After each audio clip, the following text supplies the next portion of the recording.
I'm a business person who happens to work in HR.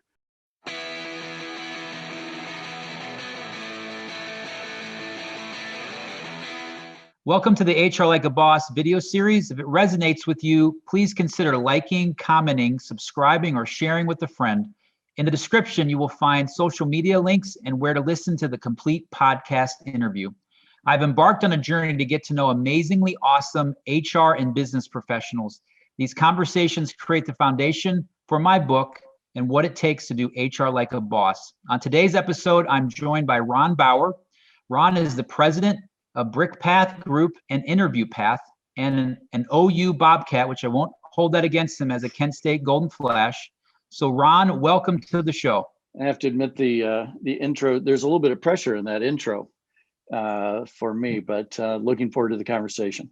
So for those that don't know you or haven't had a pleasure to meet you over the years, would you mind sharing a little bit about you and then the two companies that I referenced? Maybe a quick version of the background part before I started my businesses. So I spent 27 years in corporate life, all in banking, all in Cleveland. The first 10 years were not HR. I actually transitioned to HR in about year 10 and 11 of my career. Spent the first part in a combination of starting a management training program and spent most of my time in operations and technology, doing a lot of people management, a lot of people and projects and merger process management, that kind of thing. So that was the early part. Spent 17 years in HR, predominantly as either, in today's language, an HR business partner or managing HR business partners, or in recruiting leadership roles. I did that in a couple different banks as well. That all led into just a little over 10 years ago. I decided to step out of that, start a consulting practice focused in HR. And what's now become by name has become the Brickpath Group. Within that, I spend most of my personal time, not counting the business development side, I spend my personal time with clients, predominantly doing executive coaching, leadership training, so training groups of leaders, and team development work. Then I have a great team of people with me who also, they do the heavy lifting on our executive recruiting practice. So we do that. And then InterviewPath is a software company that I started about 4 years ago.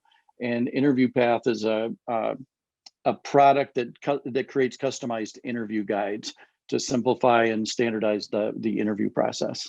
I'd like to start at a high level and just kind of get a foundation of your viewpoint of the profession and the discipline. So how would you describe the purpose of human resources?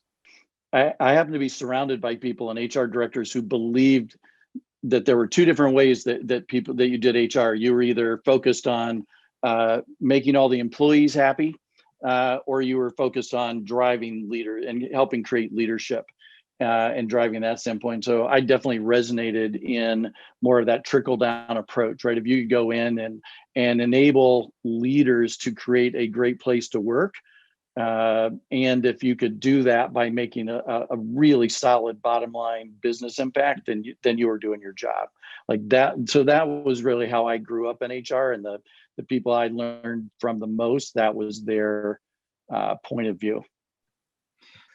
How would you suggest that the practicing HR person think differently? Number one, never stop learning. Number two, learn from outside your industry and learn from outside our profession. Don't just pay attention to what people are doing. Like, I spent all that time in banking. I was not going to learn a lot of great, interesting, creative things by looking at other banks, right? That was my opinion. Sorry to any of the bankers that are listening. But I did believe by looking at other industries and what they were doing, I was going to learn more. And, like a specific example, at a time where I was leading a recruiting function for an organization where a lot of, where my boss would have said, oh, if you want, you can go to a conference, you can go to some event, you can learn, here are these recruiting events. And I looked around and I came back and said, I want to go to this program that's for salespeople.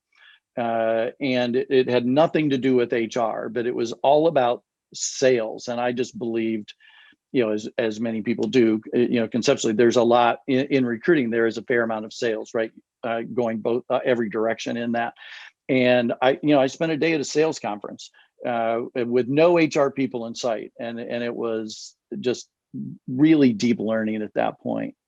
Well, last question, and it is the HR Like a Boss show. So I'm curious to get your take on how you would define someone that does HR like a boss.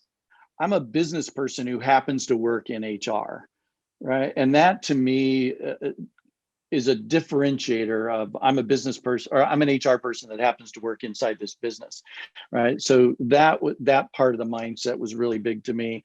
I think part of it then an approach, and we haven't really talked about this. I think an approach of working with people. I think HR like a boss is when you tell people what they need to hear, not what they want to hear from you. And it's always been, I'd like to believe, a big cornerstone of who I've been.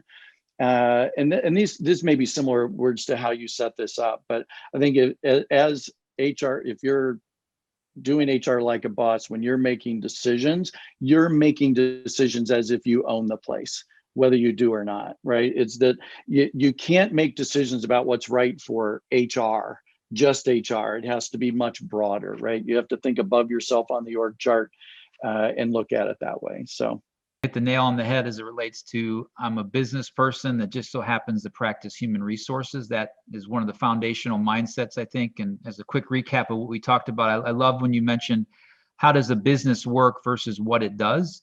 And I think in your initial statement around the purpose of HR was around the leadership mentality to kind of trickle down that impact not only on the people but on the business. And your suggestion to always keep learning, even if that learning is outside of your comfort zone and what your industry is, or even your discipline within HR. You mentioned your story about learning about sales. And then on the talent side, the kind of 51% plus on the fit and kind of the general connection from a core values perspective, and being able to effectively focus on the employment brand and the experience that the candidate has. And I know we hit on kind of a passion thing for both of us at employee referral. So I really appreciate you being on the show. And great. Well, thanks. Yeah, I appreciate you, Ron, very much. So thank you for checking out today's episode. I hope that you enjoyed it. Please like, comment, subscribe, and share with a friend. And until next time, let's continue to aspire to do amazingly awesome HR.